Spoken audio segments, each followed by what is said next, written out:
riset. Kalau selama ini adalah kuantitatif, semua itu kuantitatif. Saya ingin mengoverview satu topik penting dalam riset, yang mungkin satu atau dua di antara Anda semua nanti akan mengambil pendekatan ini dalam riset. Ya. Ini saya berikan.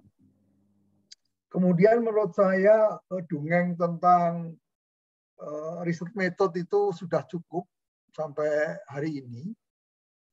Nah, saya ingin 2 minggu lagi, next week and the week after, it is your session to share your proposal draft.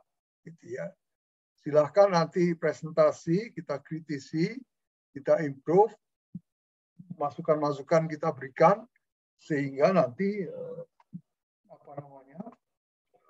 proposalnya itu menjadi better.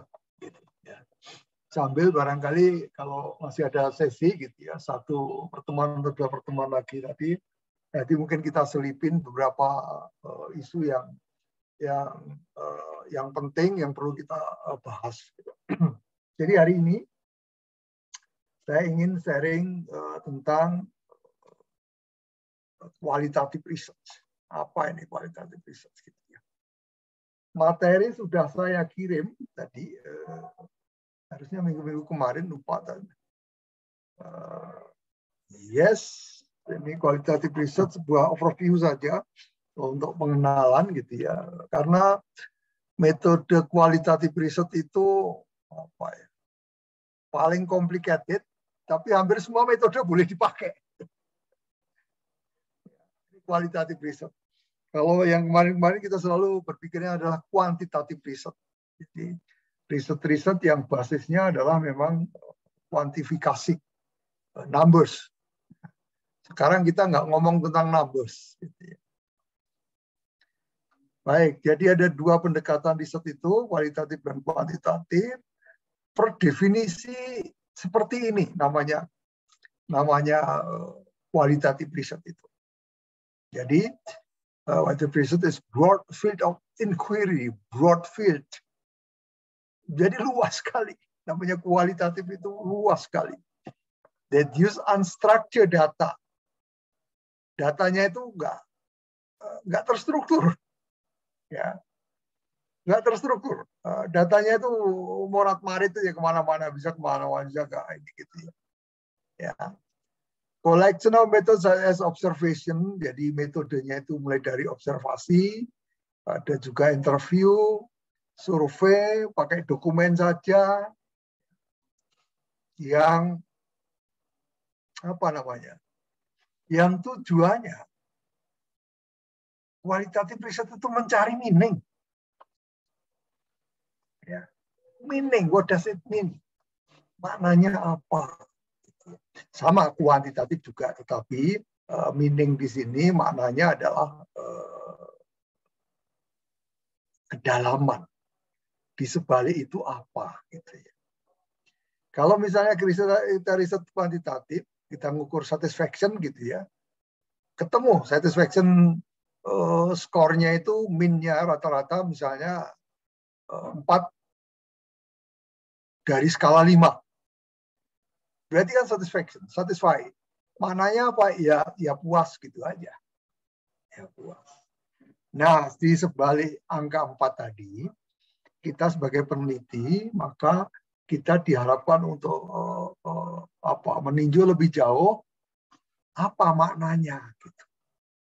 Nah, apa makna 4 dalam riset kuantitatif itu terjemahan kita sendiri. Terjemahan si peneliti. Kita maknai sendiri dari literatur review what we got, dari what we understand, gitu ya, sudah kita maknai. Ya, pokoknya 4, nah, berarti puas.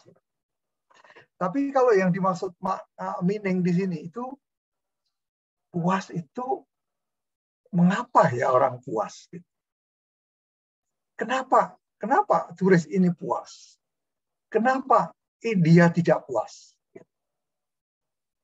Jadi dia memaknai sesuatu itu secara mendalam. Kalau yang angka tadi, misalnya skala rata-ratanya itu 4, begitu, maka 4 itu adalah puas itu adalah ya pokoknya levelnya di situ gitu ya.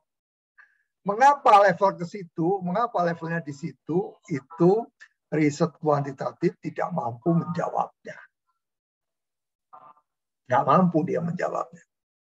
Ya, areanya berbeda. Nah, kualitatif riset itu maknanya adalah mencari meaning tadi. What does it mean? Gitu ya. Jadi dua-duanya penting, saya kira dua-duanya itu penting, kuantitatif dan kualitatif. Ini kalau kualitatif kita lihat lebih jauh. Kualitatif riset itu tend to try to cover reason for behavior. Jika kita orang itu kenapa ya turis itu mengapa bertindak seperti itu, maka pendekatannya adalah kualitatif. Karena riset ini adalah mencari the reason for behavior. Mengapa dia begitu? Coba ingat dulu ketika kita mendiskusikan pengukuran attitude, questionnaire, Likert scale, dia nggak pernah bertanya mengapa. Ya.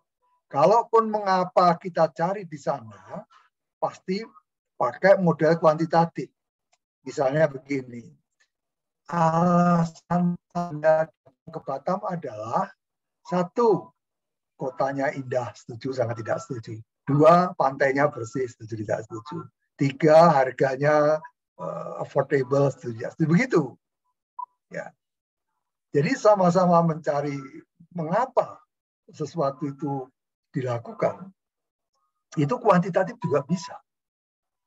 Dengan model pertanyaan tadi. Pertanyaannya adalah tadi, saya ke Batam adalah karena alasan. Tapi ingat, alasan-alasan yang diberikan oleh responden kita dengan pertanyaan-pertanyaan kuantitatif itu tidak dalam. Ya. Misalnya dia mengatakan bahwa iya, Batam kotanya bersih, sangat setuju. Yang dimaksud bersih, Batam sebelah mana dia? Kita nggak tahu. Mengapa Batam dikatakan bersih? Kita tidak tahu. Kenapa? Karena desain kita tidak mengcover, tidak mengidentifikasi alasan behind itu. Nah, yang bisa melakukan penelitian seperti itu adalah pakai pendekatannya adalah pendekatan kualitatif. Jadi kalau tadi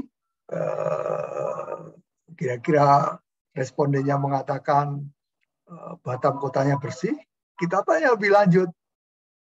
Kira-kira yang bagian mana yang bersih? Kenapa bagian itu dikatakan dia bersih atau tidak bersih? Begitu. Ya. Di kuantitatif itu tidak mampu menjawab itu. Yang bisa adalah kualitatif. Ya. Begitu kita mencari tahu alasan bertindak, mengapa dia beli ini, beli itu. Kemudian kita pengen tahu sikap orang secara dalam. Pengen tahu motivasi ini tadi. Itu menggunakan kualitatif. Ya. Daripada instead of just detail of what, when, where, gitu ya. Itu nggak menjawab apa-apa. Nah, itu kuantitatif banget. What, where, when, nggak seperti itu. Ya. Nah, bayangkan kita bayangkan kalau riset kita itu terkait perilaku, gitu ya. Perilaku apapun, perilaku turis, perilaku business providers, ya, perilaku employee in the hospitality industry, tourism industry. Begitu kita ingin tahu deep, maka kuantitatif tidak bisa memberikan jawaban. Ya, kualitatif.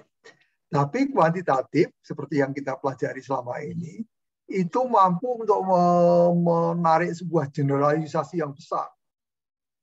Ya, kalau kita punya responden 500 dan dari 500 itu 400 mengatakan Batam kotanya bersih. Skalanya katakanlah 3,9.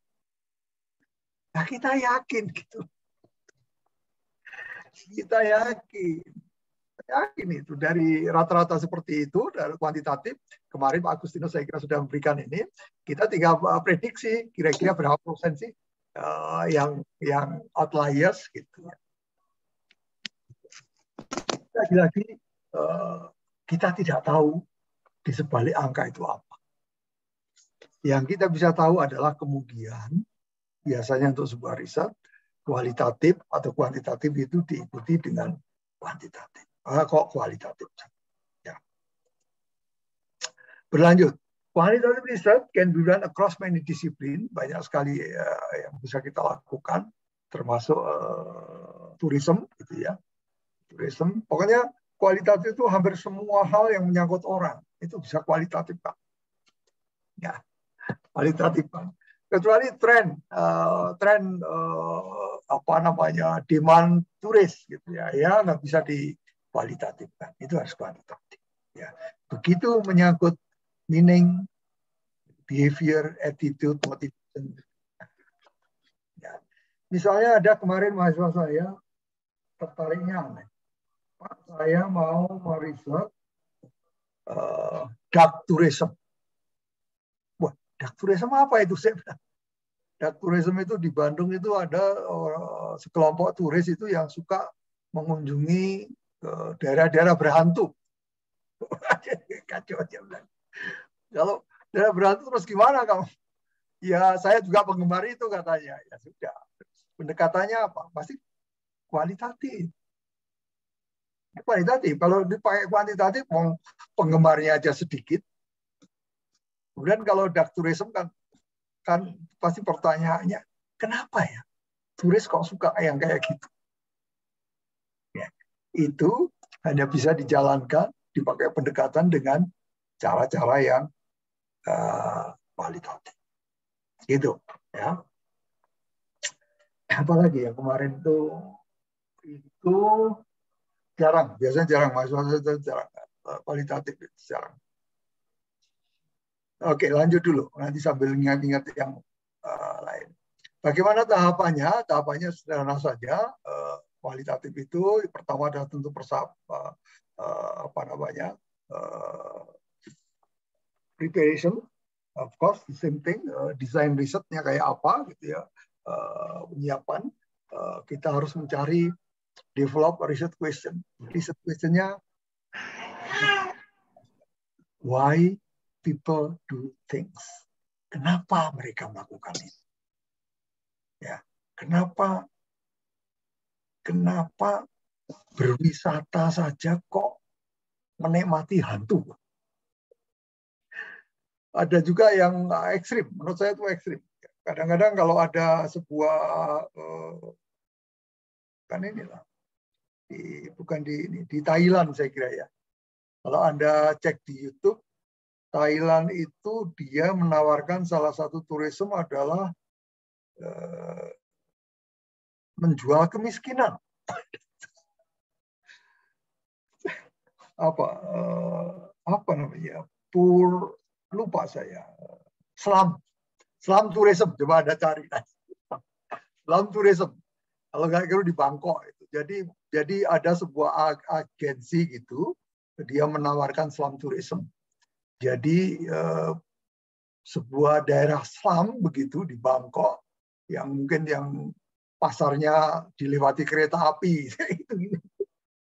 itu dibungkus kepada turis dan itu laku.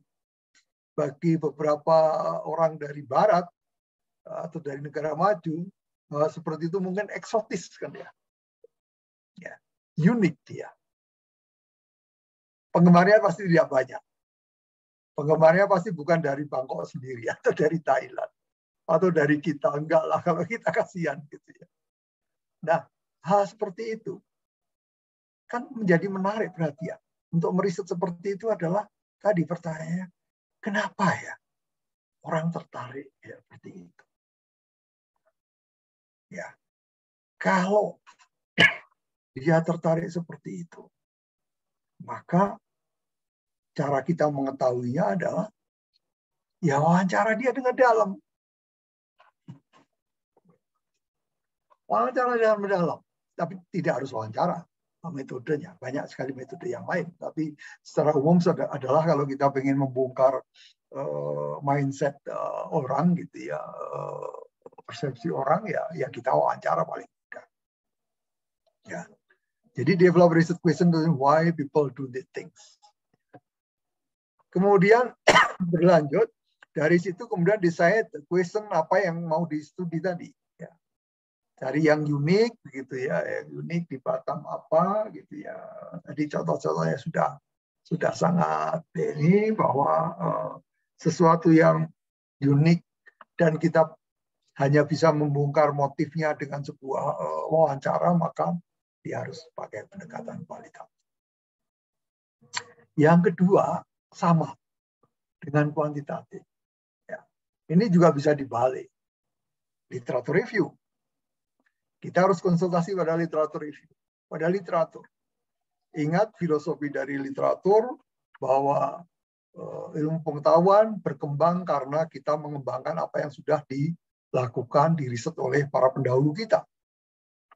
Ya, maka kita perlu belajar dari mereka.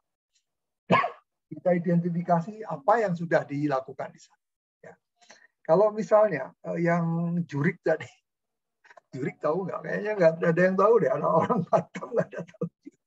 Jurik itu hantu. Tahu, Prof. Oh, tahu. Saya Gitu. orang Sunda kan. Jurik. Oh gitu ya. Kalau di Bandung itu jurik gitu ya. Tapi jurik kata orang Bandung itu tidak berkonotasi menyeramkan, nggak juga, kadang-kadang nggak, untuk ketawa-ketawa saja. Di sini ada jurik. Ada juga. Jadi yang jurik tadi, tourism jurik tadi gitu ya. Jangan lupa penduduk dunia itu udah begitu banyak gitu. Jadi yang tertarik dengan jurik ke turis mungkin juga tidak hanya di Indonesia saja. Di Barat juga banyak. Cina mungkin juga ada. Hanya jurik mereka kan beda dengan jurik kita. Gitu ya. Jurik mereka dengan jurik kita beda. Orangnya beda. Gitu. Jadi persepsi tentang jurik sendiri itu berbeda. Tapi walaupun berbeda, tetap kita bisa ambil pembelajaran dari sana. Jadi di Amerika misalnya ghost tourism. Dari sana mungkin unik di sana gitu ya, culture di sana. Ya. Nah, itu berbeda sama kita. Tentunya kan berbeda. Walaupun berbeda, tetap ada yang kita bisa pelajari dari sana. Apakah metodenya ataukah temuannya begitu ya. Walaupun berbeda kan tetap ada kesamaan karena kita sama-sama manusia gitu ya. Sama-sama manusia. Oke. Jadi we learn from the others. This is very very important gitu ya. Find out, kemudian kita bahas, dia akan menjadikan pemahaman kita. Kita harus menanyakannya gimana sih gitu ya. Kemudian ini saya mengingatkan lagi kunci literatur review adalah cari kebaruan gitu ya, cari literatur terbaru. Bukan kemudian yang lama ditinggalkan, enggak juga ya. Tetapi kalau yang baru itu biasanya update. Kemudian ini saya lewati saja. Nah, disarankan seperti ini sama saja dengan riset kuantitatif. Ya, literatur review-nya itu sama. Saya selalu menyarankan cari induknya artikel. Ya. Induknya riset. Ya. Penting sekali, memudahkan hidup gitu ya. Induknya biasanya lebih dari satu, 2 atau 3 yang induk gitu mungkin kemudian digabungkan. Ya. Cara menemukannya kita saya kira sudah diskusikan itu, cari di Google Scholar atau yang database yang bagus, Emerald, Science Direct, terus Elsevier begitu ya. Untuk mengetahuinya simakun. Ya. Sama ini. Kemudian yang selanjutnya ya perlu kita bangun adalah metodenya. Literatur sudah, metodenya bagaimana? Nah, metode di riset kualitatif ini kompleks sekali. Metodenya itu kompleks sekali ya. Kemudian apalagi ya, di metode ini nanti kita bahas juga, kita siapkan sampelnya juga. Kalau kemarin sampel size itu kita sampai 200, 400, 2000 kan gitu. Nah ini berbeda lagi. Itu harus kita juga putuskan dalam membangun ini. Gitu ya. Karena namanya wawancara tadi. Gitu ya, wawancara. Satu wawancara bisa setengah jam, 1 jam. Nah kalau 1 jam, kalau masa sih kita mampu mewawancari 100 gitu ya. Ya enggak lah gitu ya. Enggak. Ya, jadi ya ini plus minusnya gitu ya. Kalau kualitatif biasanya adalah sedikit. Kemudian alat analisisnya juga berbeda. Kalau kemarin di kuantitatif itu kita sangat angka, sangat statistik, sangat model, maka di kualitatif ini tidak ada spesifiknya. Ya. Praktis hanya interpretasi saja. Kemudian coba kita lihat metodenya. Ada banyak metode. Action research. Ya. Jadi kalau action research itu metode ini riset tambah action. Jadi action, di riset, dievaluasi, action lagi, begitu. Ya. Jadi action research itu lebih pada solving problem. Jadi dicoba pakai ini, oh better, pakai ini better lagi, terus ini namanya adalah action research. Ini kalau di pendidikan itu terkenal sekali ilmu pendidikan. Ya. Jadi ada sebuah metode begitu ya, metode pembelajaran diuji coba di kelas. Metode itu dicoba kelas, dicoba hasilnya kayak apa, evaluasi, improve lagi, evaluasi berkali-kali. Itu namanya action research. Action research di tourism itu agak jarang. It costly gitu ya. Apalagi mahasiswa, nggak ada yang ambil action research. Nggak ada. Pemahaman saya itu nggak ada, nggak lulus nanti. Kemudian etnografi itu studi of human interaction, ya. Interaksi antar manusia through direct participation and observation within community. Jadi kalau etnografi itu apa namanya, lebih ke sosial kultural gitu ya.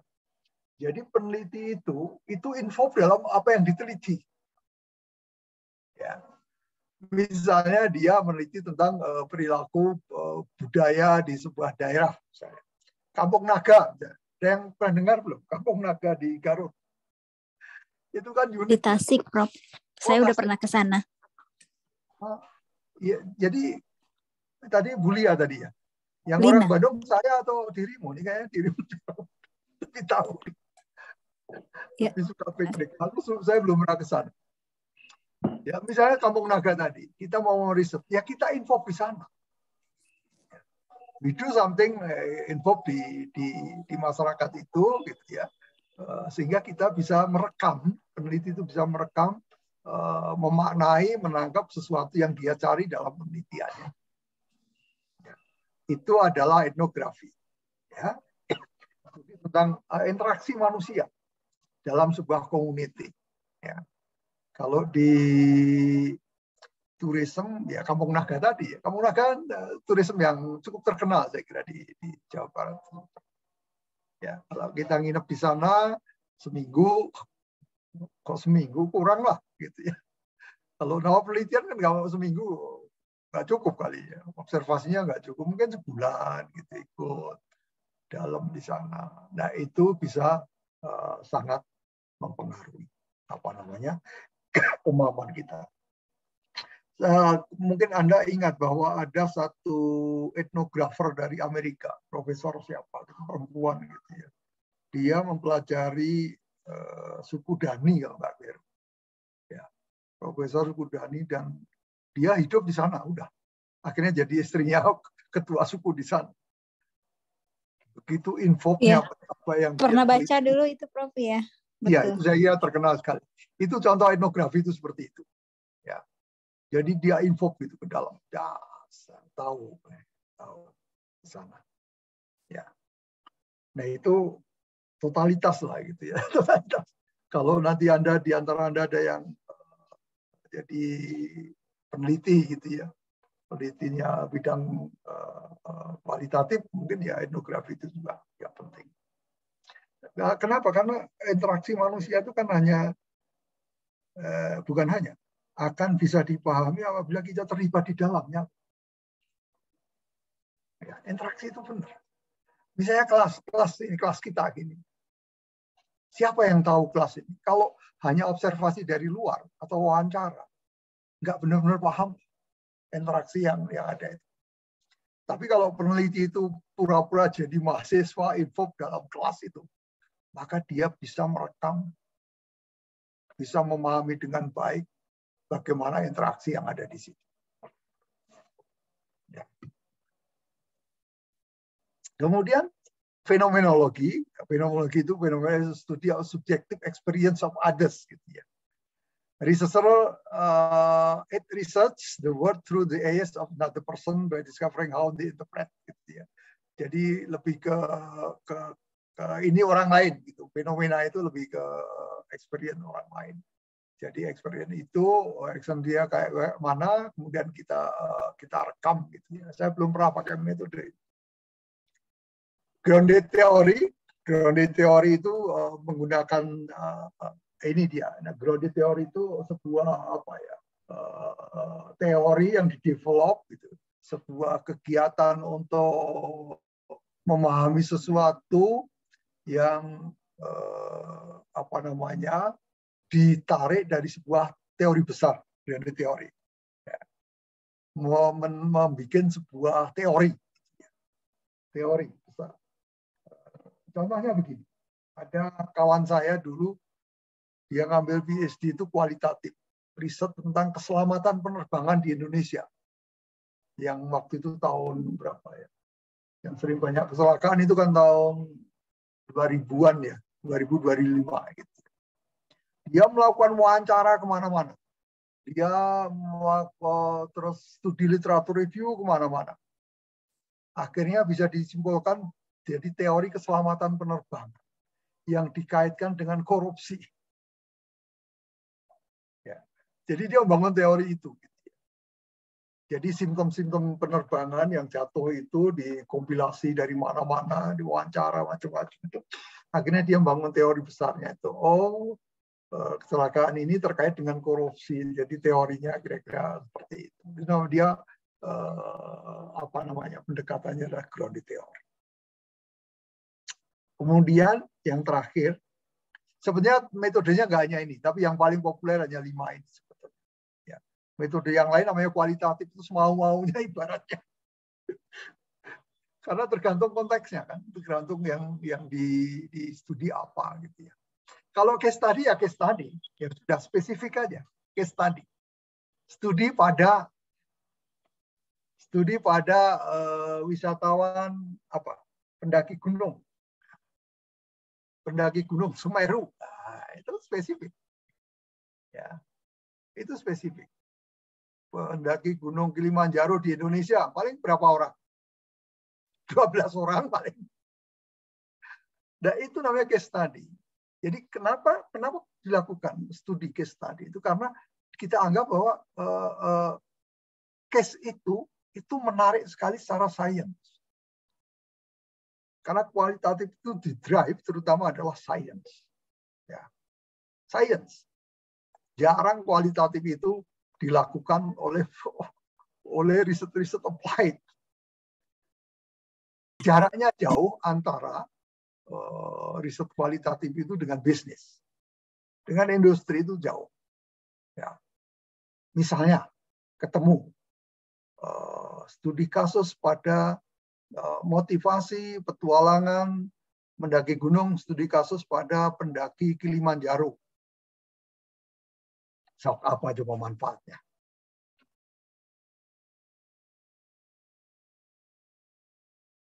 Manfaatnya satu, itu menambah ilmu pengetahuan. Mungkin manfaat jauhnya gitu ya. Kalau ada organizer yang mengorganize petualangan seperti itu, ya dia bisa memanfaatkan seperti itu. Tapi itu kan sedikit sekali. Jadi secara bisnis mungkin nggak terlalu ini. Tapi kalau bagaimana kalau misalnya tadi motivasi pendaki gunung di remaja pendaki gunung di Pulau Jawa, wah itu jutaan jangan-jangan. Secara bisnis itu menguntungkan. Ya, yang Kilimanjaro tadi itu adalah secara saintifik. Karena kalau saintifik itu ingat pembelajaran kita di awal bahwa pengetahuan itu berkembang karena kita manusia itu mempunyai sifat curiosity. Sains itu berkembang karena curiosity. Coba bayangin Pak Perry. Pak Perry ngikutin nggak yang James Webb teleskop sekarang? Ada yang ikutin, Pak. Ikutin kan? Ya. Hubble. Ya. Betapa mahalnya itu. Itu luar biasa mahal. Dan itu mau mencari apa? Mau mencari pengetahuan di galaksi luar sana. Emang pengetahuan itu manfaatnya apa? Manfaat secara langsung? Nggak ada. Nggak ada secara langsung gitu ya. Derive-nya pasti ada. Tetapi itu sebetulnya didrive oleh curiosity kita manusia. Kita beruntung loh itu. Karena curiosity itu membangun science. Kalau kita nggak curious, stop, ya sudah. Nah, kaitannya dengan riset kualitatif tadi, makanya misalnya ke Kilimanjaro, pendaki ke sana misalnya hanya 10, 15, 20 orang di Indonesia, itu still interesting topik dari sisi science. Karena nanti modelnya kayak dulu saya jelaskan, simptom-simptom ini, Kilimanjaro Indonesia seperti ini, yang lain seperti ini, gitu, Eropa seperti ini, anak Afrika sendiri seperti ini, kalau itu dikumpulkan gitu loh. Kalau itu dikumpulkan lewat jurnal, maka peneliti itu nanti yang tertarik bidang itu bisa merumuskan ini ya, generalisasi sainsnya. Oh begini ya ternyata. Gitu loh. Ya, kualitatif itu begitu. Jadi tetap, I would say this is beautiful. Nggak direct pada dunia industri atau bisnis, but still it is beautiful. Yakin, gitu ya. Jadi case study itu begitu, ya case study. Bahkan ada case study yang mahasiswa, bukan mahasiswa saya, dia case study pada Atta Halilintar. Fenomena Atta Halilintar sebagai endorser. Jadi yang dibahas apa? Itu studi kasus satu aja itu. Nanti dia wawancara Attanya, wawancara penggemarnya, kemudian dia mungkin juga melihat Instagramnya, lihat komen-komennya, itu semua dirangkum untuk memahami sebuah case study itu. Ya. Jadi case study itu nggak bisa digeneralisir. Kayak misalnya yang Atta nanti generalisirnya gimana? Nggak bisa. Ya. Tapi jangan lupa tadi, Atta, kemudian Atta yang lain di negara yang lain juga, itu kalau digabung itu menjadi sebuah sains. Oh begini ya orang mengikuti endorser itu karena seperti ini. Dari situ kemudian nanti turunannya adalah kembali ke riset lagi, riset kuantitatif baru dipakai oleh industri. Ya, gitu. Kira-kira begitu. Metodenya, kemudian dari setelah metode kita putuskan, maka kita koleksi data. Nah ini dia, collecting datanya itu juga unik namanya kualitatif riset itu unik aja. Kita lihat metodenya. Nah ini dia, direct observation. Yang pertama itu adalah observasi. Jadi observasi itu apakah bersifat langsung ataukah pakai alat? Ya, observasi bisa saja. Ya, pakai video, pakai kamera, pakai CCTV, itu adalah merupakan direct observation. Ini cara pertama untuk mengolek data. Ya. Nah, kebayang kalau data kita itu dibangunnya dari observasi, nanti nyatetnya kumaha. Karena harus kita catat nanti. Jadi observasi itu, peneliti itu kemudian nanti ditulis. Karena untuk bisa dianalisis harus ditulis. Observasi itu ditulis, dideskripsikan. Ya. Sehingga nanti bisa diketahui bahwa riset-riset kualitatif itu bisa setebal-tebal gini, laporannya gitu. Kenapa? Karena observasinya harus dicatat. Gitu. Harus dicatat. Kemudian bayangkan, observasi kan lama. Gitu. Jadi kalau mau detail, informasinya lengkap, ya catatannya harus lengkap. It takes time. Tapi lagi-lagi jangan lupa, walaupun takes time, walaupun spesifik, walaupun studi kasus, secara sains itu sangat bermakna. Ya. Saya pernah cerita pada Anda, saya punya dosen kualitatif riset saya, yang off 3 minggu, dia bilang off 3 minggu, kemana? Ke Kutub Selatan. Itu benar. Namanya John Steele namanya. Ke Kutub Selatan. Dia sosiolog dari Amerika. Ditanya ngapain? Riset sosiologi. Kamu yang diriset cerita itu, saya hanya akan meriset ada 11 peneliti di Kutub Selatan. 11. Jadi dia hanya meneliti 11 orang. Lewat apa ya? Observasi, wawancara, tahulah metodenya. Tapi tadi dibayangkan. Jadi itu secara sains sangat bermakna. Kemudian berlanjut yang ini adalah participation observation. Ya. Tadi sudah ini kan ya, di Kampung Naga gitu ya, etnografi tadi, ya nyemplung aja di situ. Larut. Ya, banyak sekali yang kualitatif seperti itu. Di bidang seni, yang kalau Anda pahami bidang seni, orang-orang bule, misalnya kesenian Melayu gitu ya, cara mereka melakukan riset gimana? Pasti infobris itu masuk aja kampung Melayu yang tradisional gitu. Pasti begitu. Di Jawa juga begitu, di Malang saya kira juga begitu. Ya. Jadi participant observation info ke dalam aktivitas. Kemudian apalagi interview jelas lah, ini yang umum. Paling mudah ya sudah interview. Mahasiswa biasanya interview gitu. Saya juga interview selain fokus group. Ya udah interview aja. Interview can be one by one, lewat phone, internet, ya sudah. Ya. Atau fokus group, kita juga ada diskusi. Kalau interview itu ya apa ya? Sama, itu detailnya sama. Kalau interview satu orang itu 1 jam. Kemudian bayangkan, interview 1 jam itu harus dibikin narasinya. Makanya kalau nanti riset kualitatif itu, yang deep interview, paling respondennya itu paling 15. Itu udah hebat. Ngumpulin 15 wawancara itu mungkin 2 bulan baru beres. Gitu ya. Jadi kalau tadi poinnya kita ingin tahu reason why someone behave, gitu ya, kenapa dia berlaku seperti itu, maka interview yang paling bagus. Ya, tapi interview kan kadang-kadang juga susah kan, orang-orang kadang-kadang kan nggak benar-benar mau membuka gitu ya, apa di sebalik itu kan. Nah itu kemampuan periset untuk mengorek behind preference, behind motif, itu penting sekali. Nah ini yang paling umum ya, interview. Kemudian survei tetap ada juga ya. Written questionnaire and open-ended survey. Dulu saya kira ada yang bertanya di antara Anda. Di akhir question itu pertanyaan pilihan itu ada open question. Nah itulah kualitatif.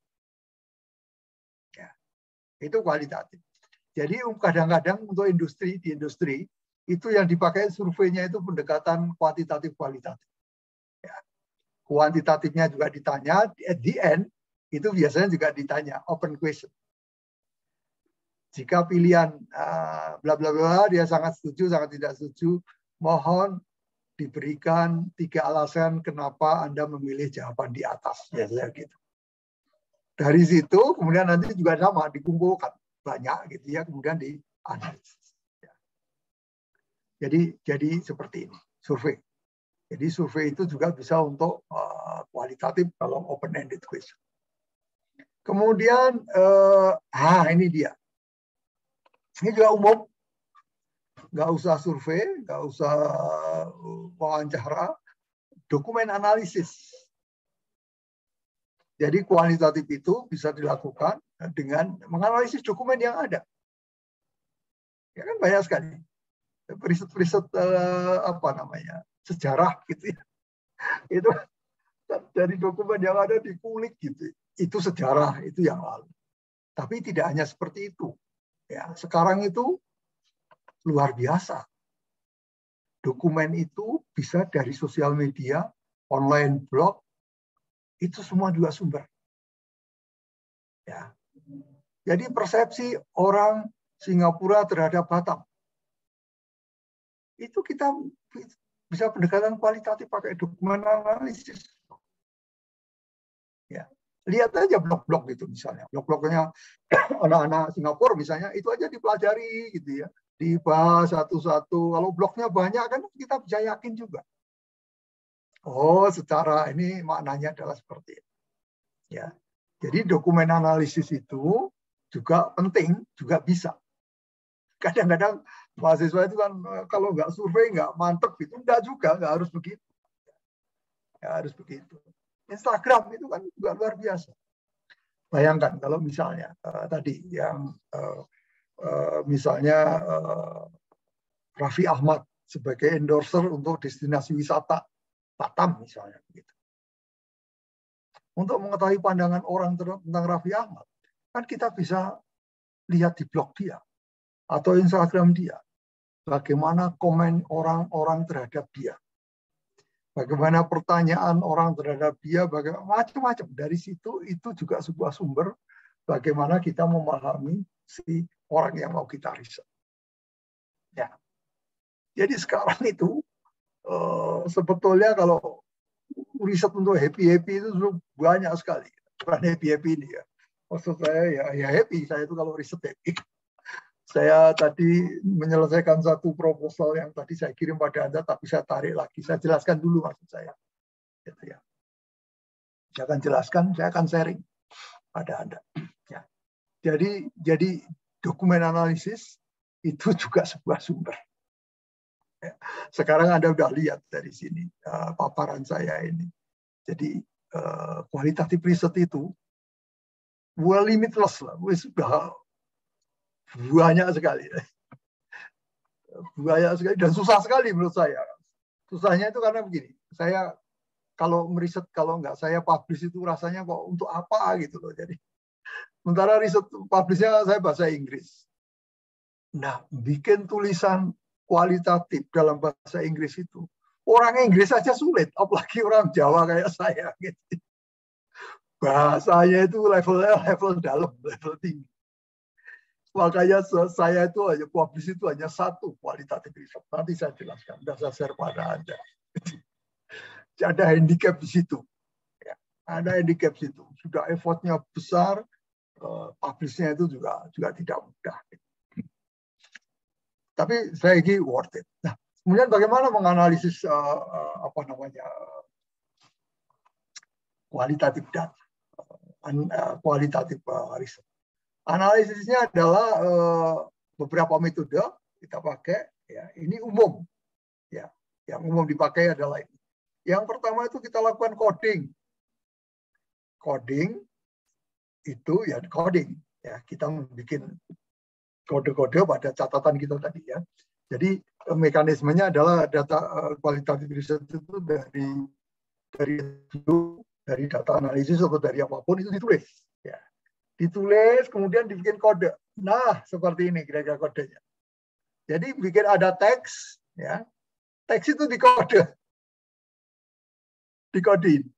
Dari kode kemudian ditarik dari kode itu bikin kategori. Akhirnya ketemu. Nanti kalau ditarik sini jadi teorinya apa begitu. Jadi kebayang. Lampirannya 500 halaman. 500 halaman itu harus dibaca satu-satu, kemudian tiap kalimat yang penting itu kata yang penting itu di coding. Ya. Misalnya motif. Ya. Kita studi motif. Ini ada motif, pertama motif apa? Oh, harga.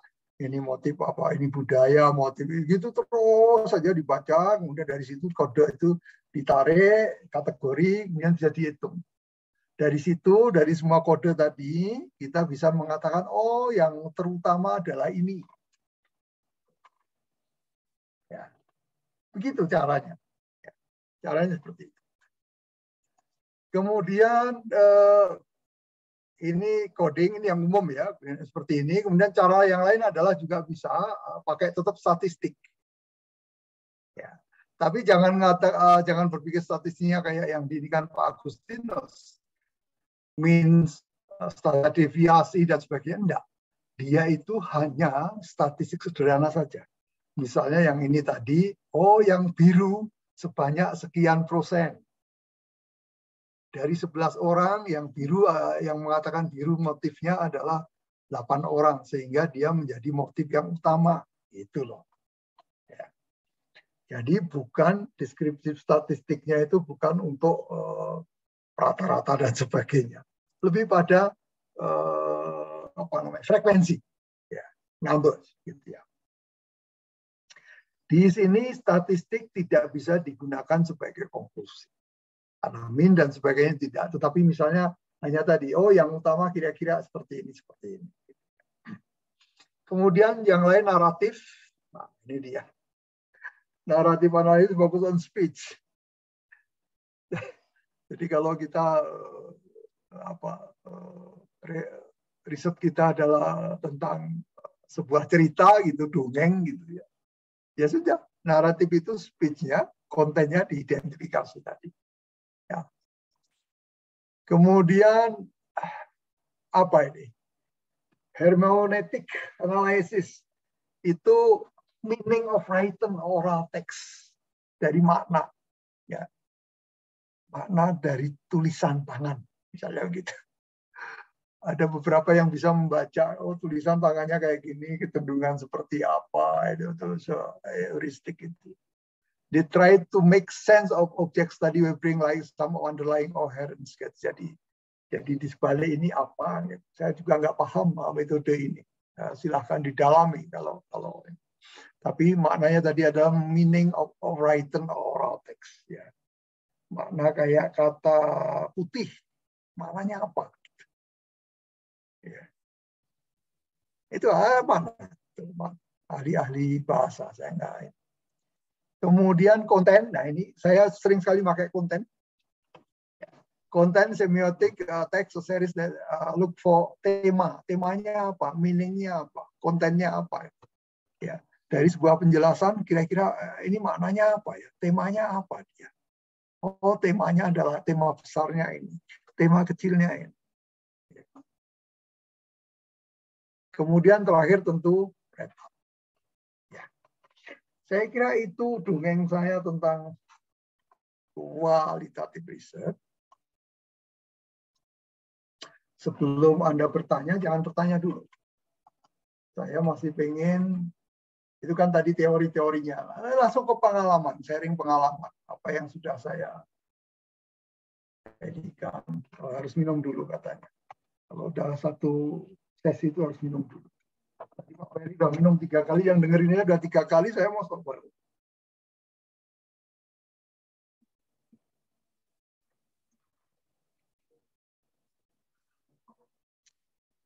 Intermezzo dulu.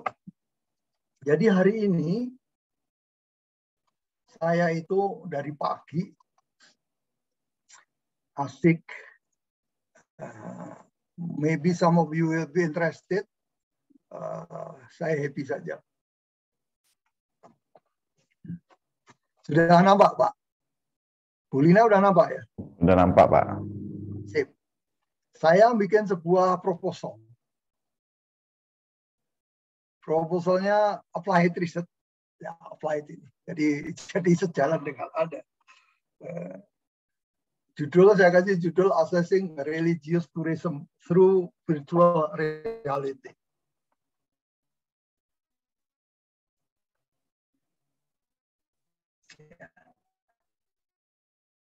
Jadi kira-kira membangun reality.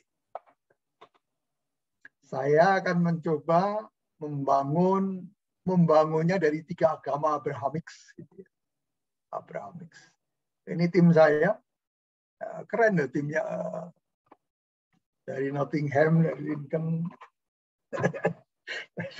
Mainannya udah seneng aja. Jadi ini alasannya adalah, latar belakangnya adalah bahwa waktu COVID itu orang tidak piknik. Tapi dia bisa mengunjungi destinasi wisata religius. Jadi religious traveling itu definisinya seperti ini, guys. Anda lihat. Ini. Ya. Definisinya adalah ini. Ya, ini definisinya. Jadi traveling untuk tujuan religius, ya.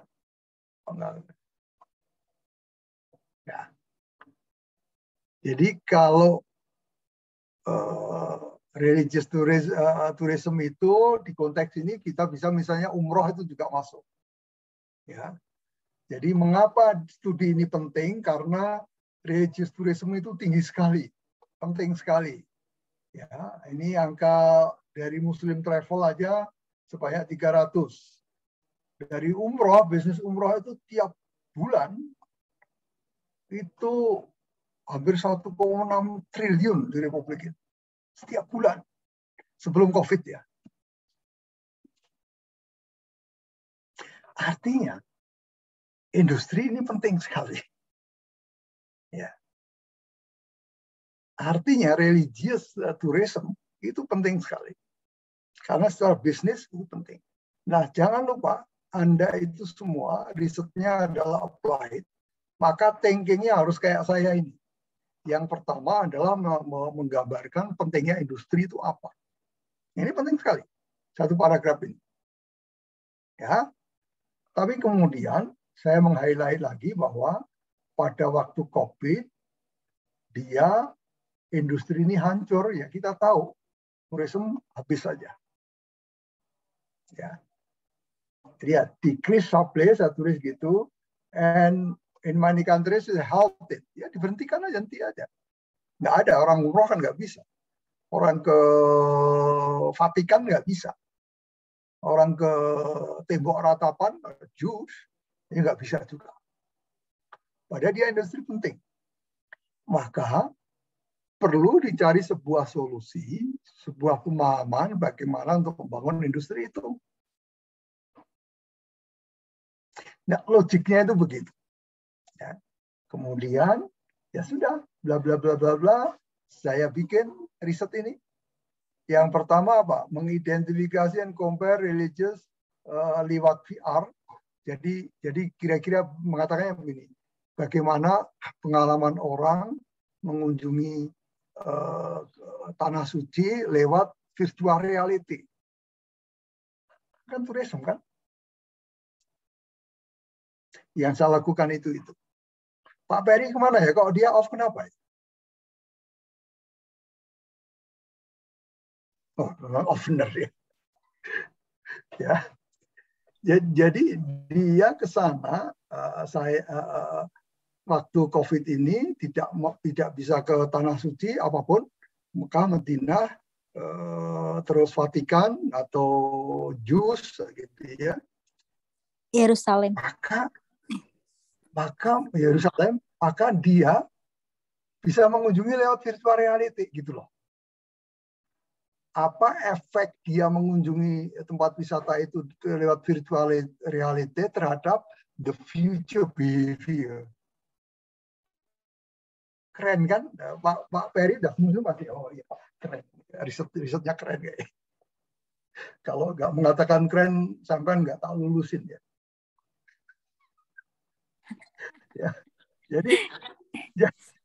Jadi saya mau religious tourism, jadi Muslim, Christian, and Jews. Saya nggak masukkan Hindu karena sulit ininya. Jadi yang saya ini kan adalah Abrahamic religion followers. Karena kalau masuk Hindu dan agama yang lain itu basisnya berbeda lagi. Gitu. Kalau 3 ini agak sama, ya, ada kaitan gitu. Asik. Nah, pada akhirnya ini kayak riset Anda nanti. Tujuan nomor 3, Pak Ferry, riset ini ada develop marketing strategy method to create Muslim loyalty, tourist loyalty. Jadi nanti turunannya adalah bikin strateginya gimana. Nah, gitu. Keren kan? Nah, ini literatur reviewnya. Kemudian ini modelnya. Nah, modelnya seperti ini. Anda perhatikan. Ya. Paling kiri adalah tentu pengalaman mengunjungi destinasi itu di VR. Ya.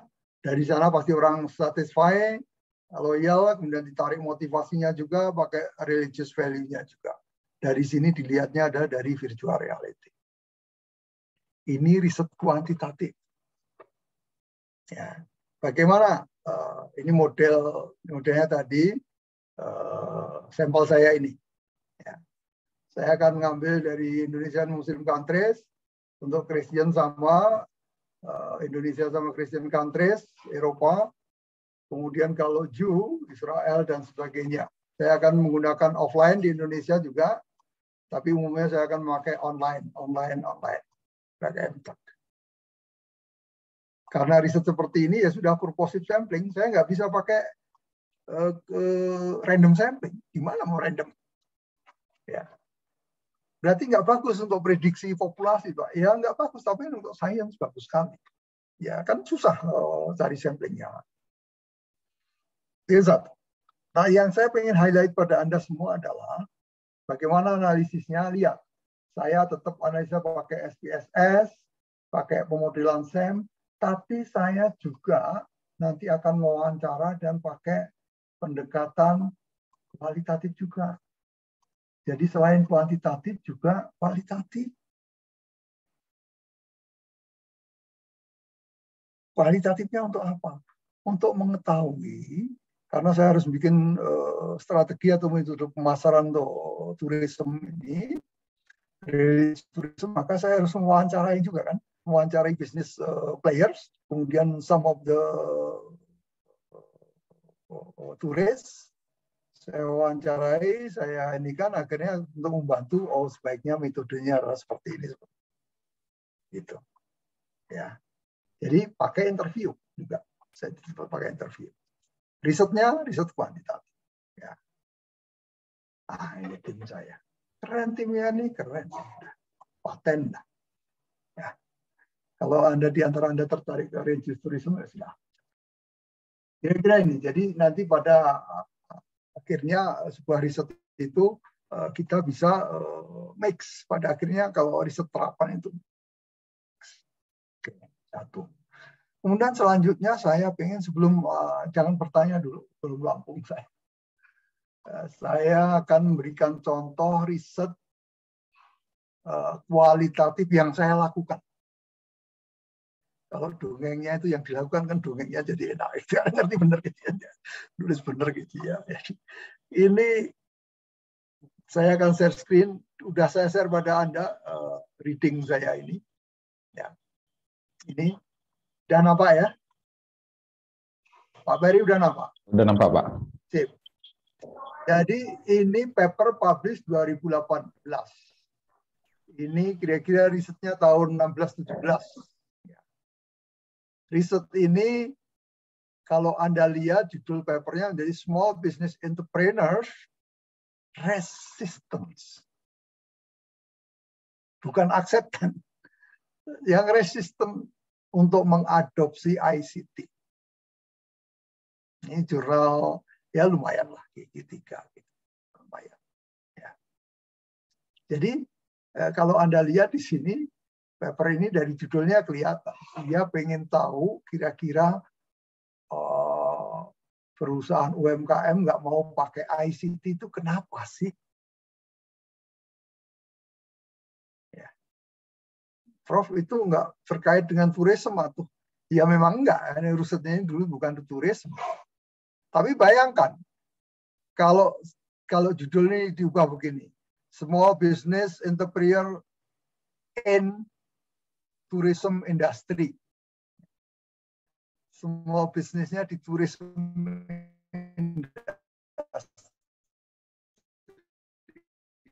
Kenapa mereka saya udah bikin judulnya, Prof. Yang pernah saya bilang.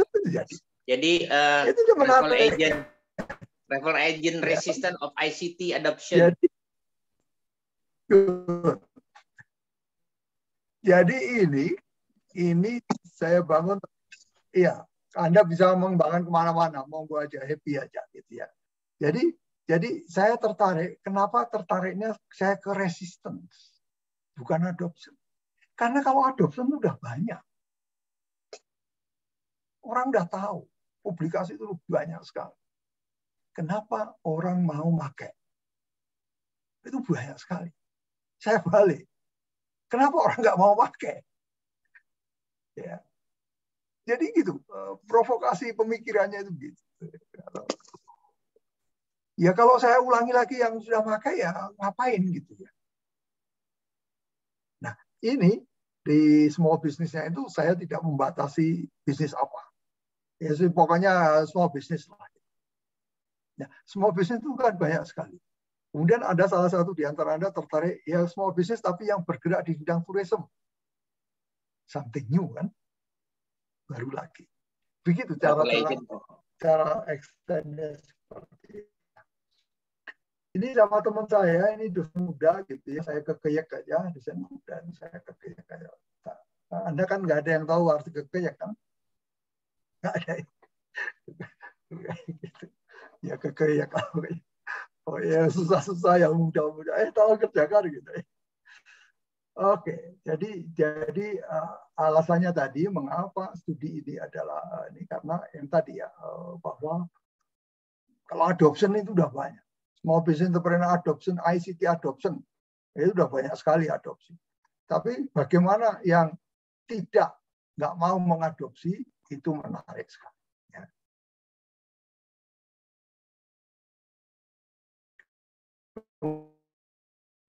Kemudian ini bla bla bla, nah tujuannya this study is aim to scrutinize small business entrepreneur resistance.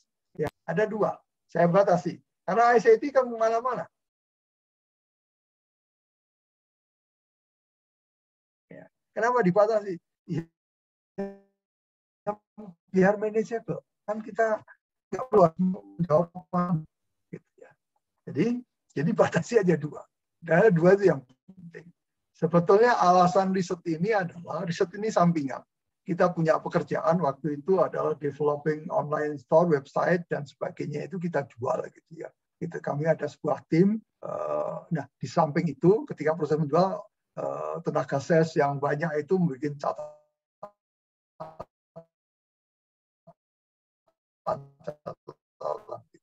Nah, catatan itu kemudian saya analisis lebih jauh, jadilah artikel ini.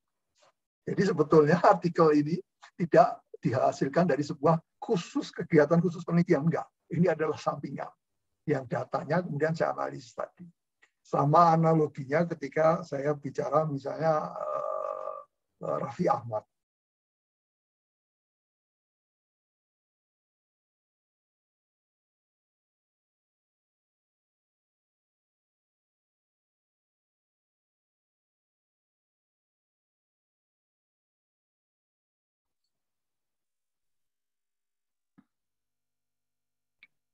Terlempar barusan saya. Koneksinya agak kurang bagus ternyata. Ya, lanjut. Jadi metodenya bagaimana? Metodenya sama. Kita harus literatur review.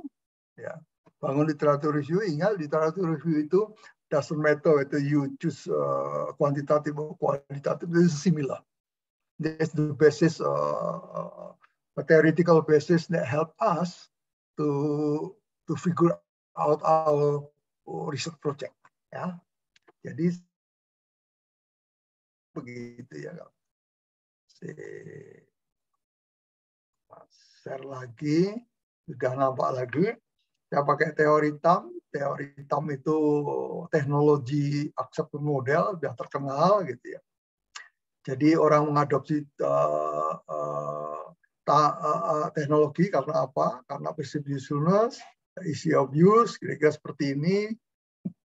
Teorinya nanti dibaca aja sendiri. Kemudian ke metodologi, tetap pakai model. Model itu hanya untuk membantu pemikiran aja gitu ya. Ini model ini bukan model penelitian saya, bukan. Karena kualitatif kan nggak ada model.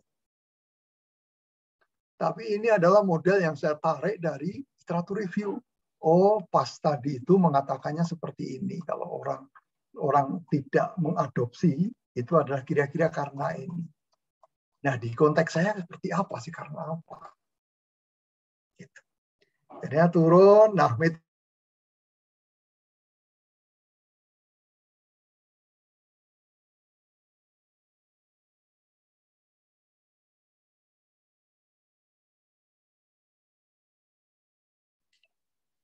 Hang lagi sepertinya.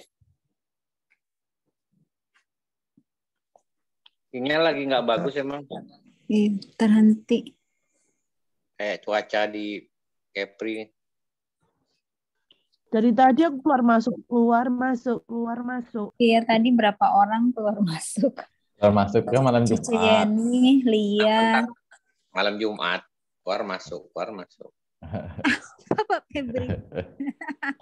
Pak PRI itu.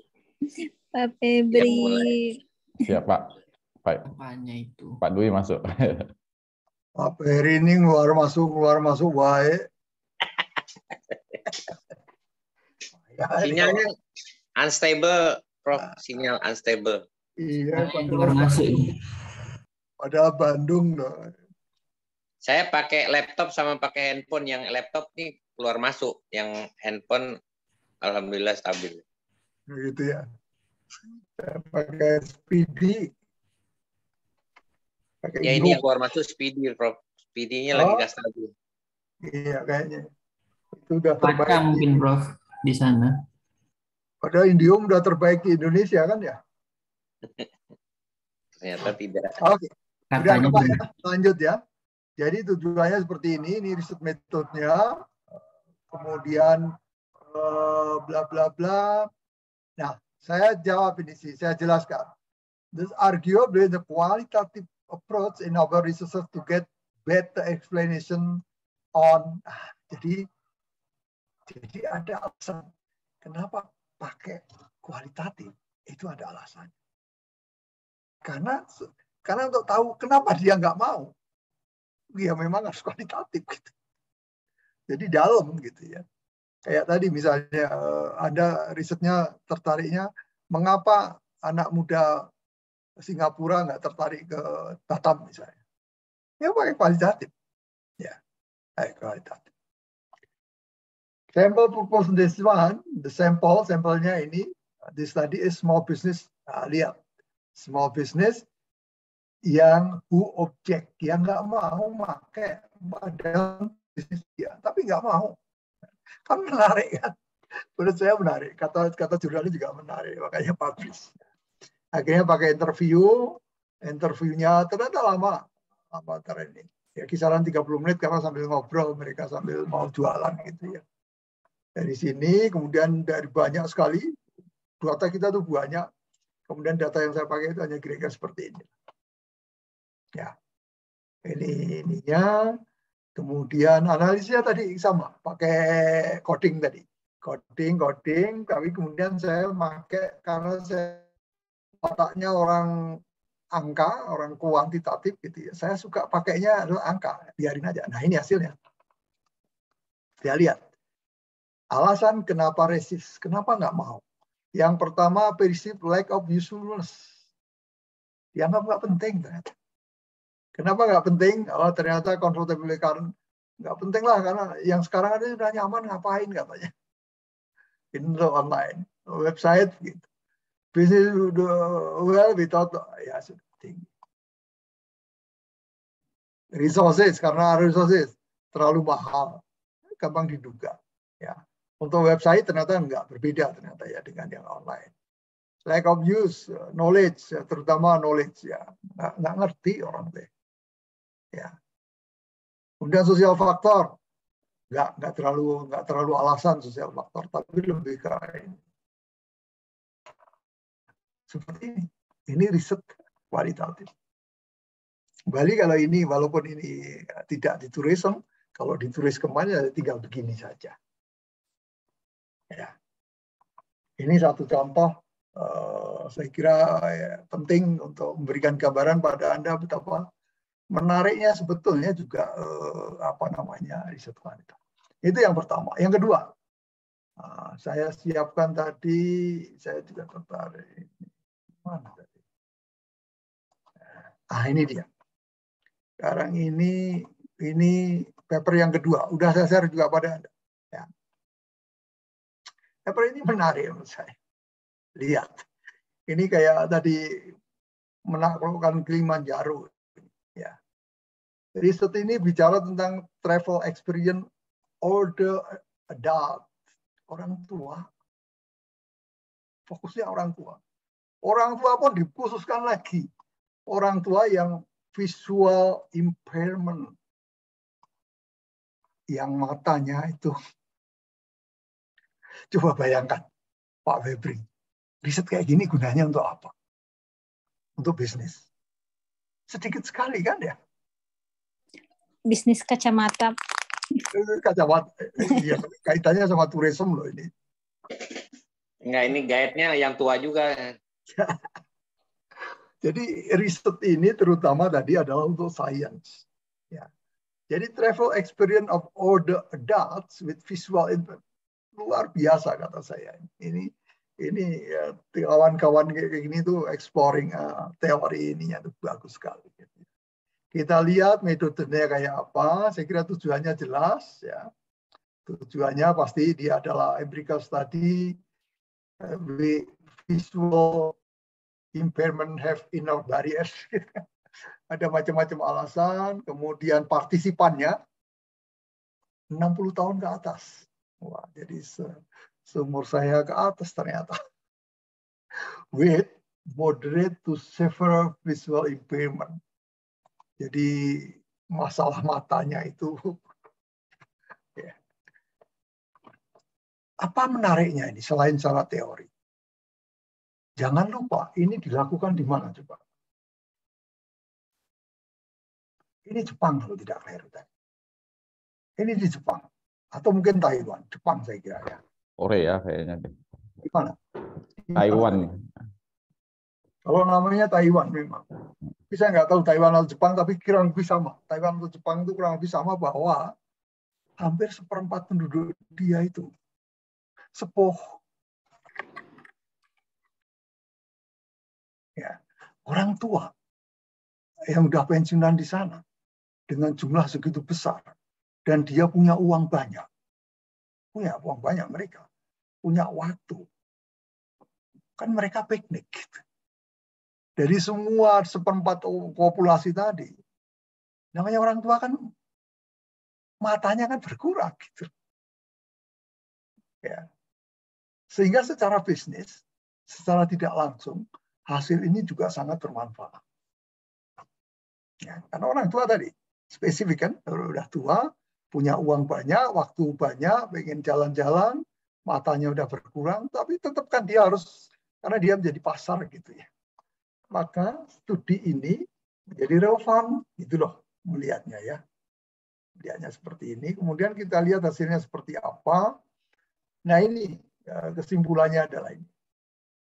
Yang ini atau mana tadi? Ini betul. Ya, kesimpulannya seperti ini. Motivasi untuk travel, mereka itu mencari pandangan ini, gitu ya. Mood, self motivation, ya kebayang. Kalau kita tahu travel agent tahu motif mereka, maka dia bisa harus bagaimana. Kalau pendekatannya tidak kualitatif, pakai kuantitatif, bingung juga malah. Bagaimana orang-orang tua merespon survei? Suruh pakai survei, pakai tab gitu malah gak karu-karuan sudah kali.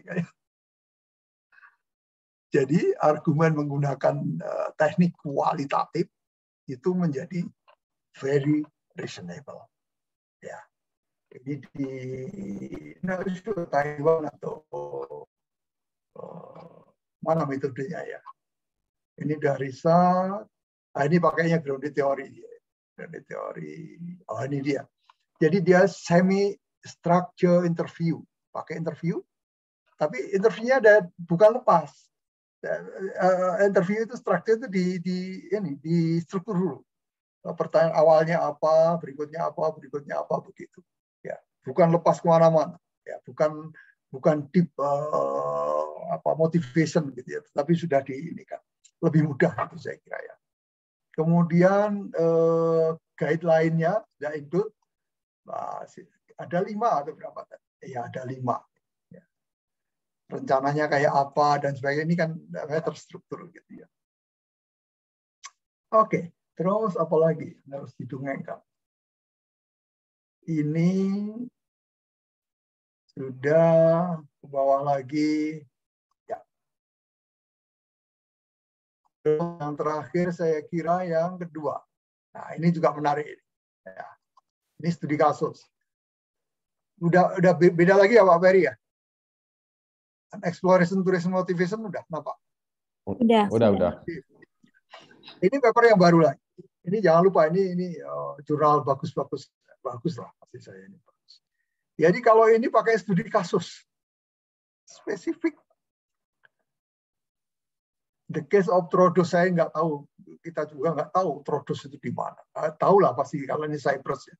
Tapi kenapa Troodos itu pasti dibangun berdasar atas sebuah argumen yang baik. Jadi dia mencari motivasi. Kenapa sih orang berkunjung ke desa? Desanya pun di Troodos. Kayak tadi, kenapa sih jauh-jauh ke Afrika naik gunung? Sudah aja, mending uangnya tuh beli mobil. Ya, ini menarik sekali. Silahkan nanti dibaca juga. Saya share aja untuk to get some of your insight when you do a qualitative research. Nah, kalau metode seperti ini, karena ini studi kasus, maka kasusnya harus diceritakan. Yang bagus, yang detail. Kalau riset saya tadi, itu bukan studi kasus. Maka kasusnya nggak perlu diceritakan. Kalau metode ini harus diceritakan dengan baik. Harus digambarkan di mana trader. Yang mana. Kemudian kalau kita lihat di sini open-ended interview, ternyata open-ended 54 open-ended interview. Tetap interview, tapi open-ended, silakan aja terus gitu ya. Kemudian hasilnya macam-macam, lihat. Sama dia juga pakai persentase kayak saya. Cuman persentasenya nggak kalau saya kan pakai tabel. Dia tidak. 85% ternyata untuk relax. Ya, 90% untuk apa? Kemudian sekian banyak untuk passing aja. Ya. Terus saja. Ya. Yang kemudian agar memudahkan ini, maka dia klasifikasinya seperti ini. Ya, passerby lewat saja. Ternyata menurut dia ada nature, suka escape, suka culture, adventure. Sudah dongeng saya tentang kualitatif riset seperti itu. Silahkan kalau ada yang mau diskusi. Tanya, Prof. Prof, saya mau tanya. Pak Febri. Nah, makasih, Prof. Saya duluan ya, teman. Maaf.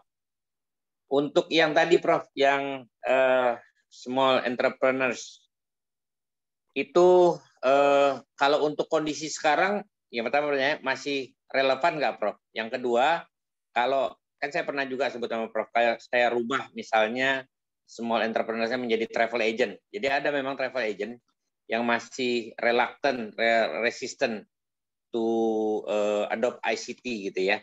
Padahal sekarang itu eranya semua sudah online gitu ya, website sudah. Tapi kenyataannya masih banyak teman-teman toke travel ini ya masih tradisional gitu loh.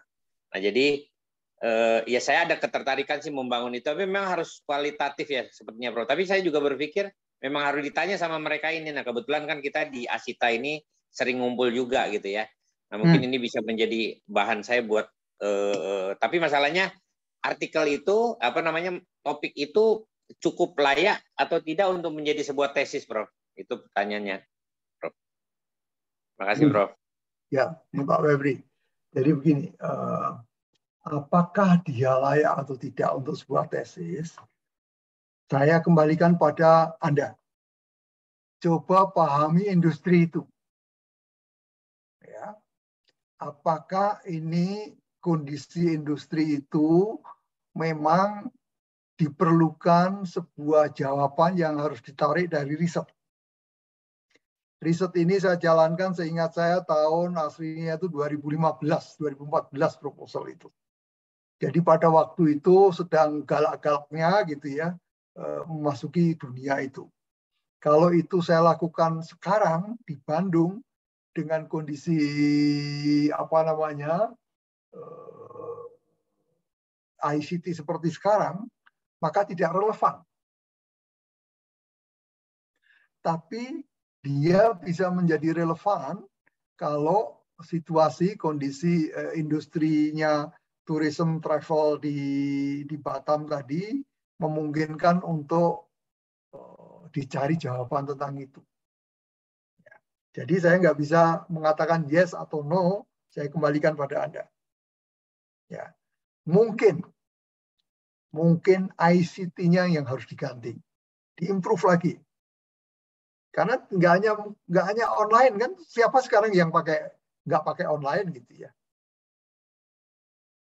Mungkin ICT-nya yang dipertimbangkan. Tapi saya nggak tahu kondisi di sana seperti apa. Pertanyaannya itu begini Pak Febri, apa mungkin travel agent sekarang sekarang masih ada yang offline? Ya. Kalaupun ada, seberapa banyak dan apakah itu menarik, saya kembalikan pada Anda. Perlu dipertimbangkan lagi ICT-nya mungkin. ICT-nya coba direnungkan, jangan-jangan bukan sekedar ICT, tapi apa? Teknologi apa? Begitu Pak.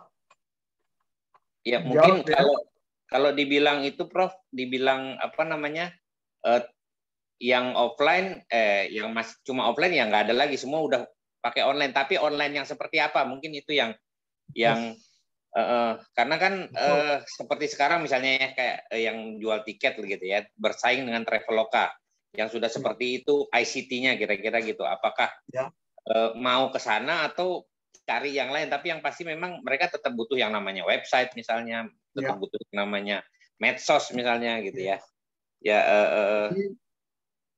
Jadi Pak Febri, ICT-nya tolong direnungkan lagi. Karena Anda orang industri, pasti perenungan, observasi itu akan bisa merumuskan. Jangan-jangan ICT++ atau teknologi yang lain. Iya. Itu ya. Baik, Prof. Oke, thank you. Selanjutnya tadi siapa ya? Pak Babang atau siapa ya? Saya Pak Adi Rahmadi. Pak Rahmadi, apa? Yes. Pak, saya mau tanya nih. Oh ya, sebelumnya makasih Pak udah ngejelasin tentang penelitian kualitatif nih. Nah, I want to question about two question nih Pak. Yang pertama is data collection is carried out using procedure and verification ya Pak. Jadi kayak data collection itu kan biasanya menggunakan prosedur and verifikasi. Nah, jadi kalau saya lihat tadi yang udah Bapak jelasin, kayaknya sih penelitian kualitatif itu perlu makan waktu relatif lama nggak ya, Prof? And then, kalau lama, what instrument can be used in a qualitative research gitu, Dok? Other than questionnaire gitu, Dok? Iya, begini. Oke, lanjut. Ya. Jadi gampangnya begini. Kalau Anda baca jurnal, artikel di jurnal, coba Anda identifikasi berapa banyak kuantitatif dan kualitatif. Kualitatif itu mungkin hanya 10% dari seluruh jurnal itu. Mungkin kurang. Kenapa? Bisa diduga. namanya memahami motif orang, memahami reason behind, memahami sesuatu yang tidak dikatakan, ya pasti lama, pasti sulit. Gitu. Ya. Jadi sama dengan saya, kenapa saya nggak pernah menyemplungkan diri lagi dalam dunia kuantitatif. Dunia kualitatif itu bagus sekali, indah sekali, tetapi takes a long time, gitu ya. Banyak effort, gitu ya. Kalau analisisnya kuantitatif, kan tinggal klik aja main mesin kan. Mesin itu akan memberikan angka bagi kita untuk kemudian kita analisis. Masalahnya adalah kita tidak pernah bisa deep insight di sebalik angka itu apa. Nah, kuantitatif bisa. Ya. Jadi tidak usah berkecil hati, tentu ada plus minusnya. Gitu ya. Yang pasti kalau sesi waktu, yes. Semua PhD student yang ambil kualitatif itu ngap-ngapan. Lulusnya pas 6 tahun. Tapi hasilnya biasanya juga bagus sekali. Paling nggak tebal sekali. Ya. Tapi lihat, kita sebagai orang akademisi, kita tidak bisa mengatakan apakah kemudian kuantitatif lebih bagus dari kualitatif atau sebaliknya. Enggak boleh seperti itu. Ya. Tadi jelas Pak Rahmadi, jadi Anda semua, bahwa kalau risetnya itu pengen tahu what's the behind, kunaon, mengapa, alasannya apa, maka kualitatif. Kemudian analisis data Pak Rahmadi, bahwa tadi tergantung desainnya seperti apa. Ya. Kan banyak sekali tadi. Desainnya itu banyak sekali, tinggal dipilih yang paling sesuai. Ya. Tadi kan banyak Pak, tidak hanya interview loh ya. Tidak hanya interview. Tidak hanya, bisa juga observasi. Bisa juga, saran saya, mix method. Kuantitatif ada, kualitatif ada. Ya. Anda akan nyaman kalau dengan dengan mix. Ya. Kuantitatifnya ada, kemudian juga kualitatifnya ada. Jadi generalnya ketemu, tetapi deep insight-nya juga mungkin tidak sebagus yang full kualitatif, tetapi masih ada eksplanasi. Kira-kira begitu, Pak siapa tadi, Rahmati ya. Berarti boleh mix, ya. Berarti boleh mix ya Pak? Maaf? Boleh mix kualitatif dan kuantitatif? Boleh sekali ya. Umumnya riset, apalagi riset applied, mix method. Tadi proposal saya, kan sudah saya pamerin, itu mix method. Ya, mix method. Itu cara yang paling itu mix method. Jadi, performance umum bisa tahu, tapi mengapa performance itu terjadi, itu bisa terjawab oleh kualitatif. Ya, jawab ya. Kalau di paper umumnya ada satu saja, kuantitatif atau kualitatif. Karena kalau di mix eksplanasinya menjadi panjang sekali itu untuk paper. Biasanya satu. Wes, siapa lagi? Wes, Prof. Matur suwun, Prof. Saya, Pak. Pak Beri, apa, Pak? Kilimanjaro. Saya tertarik pada dokumen analisis tuh, Pak. Nah, kebetulan kan saya rencana mau mengambil kebijakan, berarti kan dokumen analisis tuh kan gubernurnya kan sekarang gubernur baru di tempat saya tuh. Jadi kalau misalnya saya renstra-nya Gubernur Kepri yang saya ngambil dari sisi pariwisata, berarti dokumennya tuh berupa apakah harus interview mendalam juga dengan pengambil kebijakan sama misalnya ke gubernur sama dewannya gitu, atau hanya dokumen analisis saja gitu, Pak? Begini, jika riset kita itu adalah applied, ya, apalagi yang mau digunakan oleh departemen seperti itu, maka titik utama adalah kita harus yakin bahwa hasil penelitian itu dipakai. sebuah hasil penelitian yang dipakai oleh industri seperti itu pasti multidimensi. Ya. Anda tidak bisa sekedar misalnya memakai analisis dari dokumen. Itu nggak cukup. Pasti nggak cukup. Ya. Analisis dokumen, kemudian juga pasti wawancara. Ya. Pakai secondary data, macam-macam. Gitu. Jadi untuk Anda yang mau pakai planning seperti itu, yang dipakai oleh industri, gunakan multi metode. Tidak sekedar kuantitatif-kualitatif, bahkan kualitatifnya sendiri itu bermacam-macam. Tujuannya apa? Tujuannya untuk saling melengkapi. Misalnya dari dokumen analisis Anda ketemunya A. Untuk menerjemahkan kenapa ketemu A, kenapa si A, maka kan Anda harus mewawancari siapa yang dulu membangunnya barangkali. Ya. Mewawancari pendapat orang seperti apa. Agar supaya kesimpulan kita itu menjadi tajam.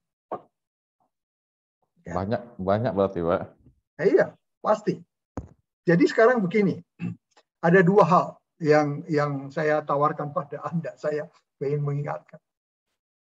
Apakah Anda tujuannya sekedar lulus saja? Kalau sekedar lulus saja, ya sudah full pakai kuantitatif cepat. Ya. Kalau Anda mau kurius, ya sudah pakai kualitatif bagus. Tapi kalau saya pengen lulus, tapi tujuan bahwa tesis saya hasilnya harus juga dipakai oleh kantor saya atau industri saya atau perkumpulan saya dan sebagainya. Itu beda lagi story-nya. Penyelesaian masalah industri tidak mungkin hanya pakai satu wajah saja. Ya. Jadi multi metode, multi dimensi. Panjang, iya, namanya jangan pakai industri kok, gitu ya. Tidak sekedar extending the knowledge, tetapi lebih pada bagaimana dipakai oleh industri. Jadi kurang lebih seperti itu, Pak Berry, ya, Bapak Ibu sekalian. Jadi begitu sasaran Anda adalah biar dipakai. Tapi kan juga begini, karena ada plus minusnya. Kalau Anda itu ini biar dipakai oleh kantorku, ya kantorku ya bayarlah. Harus begitu. Iya, mestinya. Karena kerjaannya terselesaikan ini, maka ya mungkin tidak bayar cash, tetapi misalnya bayarnya apa? Fasilitas, bayar tenaga, bayar macam-macam itu kan juga kalau diuangkan gede sekali gitu. Ya, biaya transport paling tidak kan begitu. Harus plus minus ke sana. Kalau enggak ya sudah fokus ke riset tesis saja. Gitu ya. Ya, Pak. Yang lain satu lagi. Saya, Prof. Ulina. Saya pernah baca artikel yang satu jurnal, terus di abstraknya itu dibilang triangulation research method. Nah, itu seperti apa, Prof? Metode triangulasi. Triangulasi itu kayak apa ya, segitiga gitu ya. Jadi ada data tiga sisi begitu ya. Dari tiga sisi itu kemudian di-match-kan satu sama lain kalau tidak keliru seperti itu ya. Itu namanya triangulasi. Itu untuk mendevelop sebuah teori gitu ya. Jadi kalau sesuatu X gitu ya, itu dari sudut pandang konsumen seperti apa, terus sudut pandang ini seperti apa, atau teorinya begitu ya. Di-match-kan kemudian dari situ confirm. Ya. Kalau kawan saya dulu yang penerbangan itu triangulasinya itu dari apa? Seingat saya itu dari koran, media maksudnya, kemudian dari wawancara, kemudian dari fakta. Di triangulasi itu ternyata match bahwa ada kaitan antara kecelakaan dengan korupsi. Kira-kira seperti itu. Saya kurang mendalami itu, silahkan nanti kalau mau pakai pendekatan triangulasi juga didalami lebih lanjut. Begitu Bu Lina. Baik, Prof. Terima kasih. Baik, saya kira waktunya mendongeng saya sudah cukup. Dongeng riset. Minggu depan dan 1 minggu berikutnya, saya kira sesi saya untuk melihat, mengomentari memberikan masukan pada rancangan-rancangan pemikiran Anda untuk tesis gitu ya.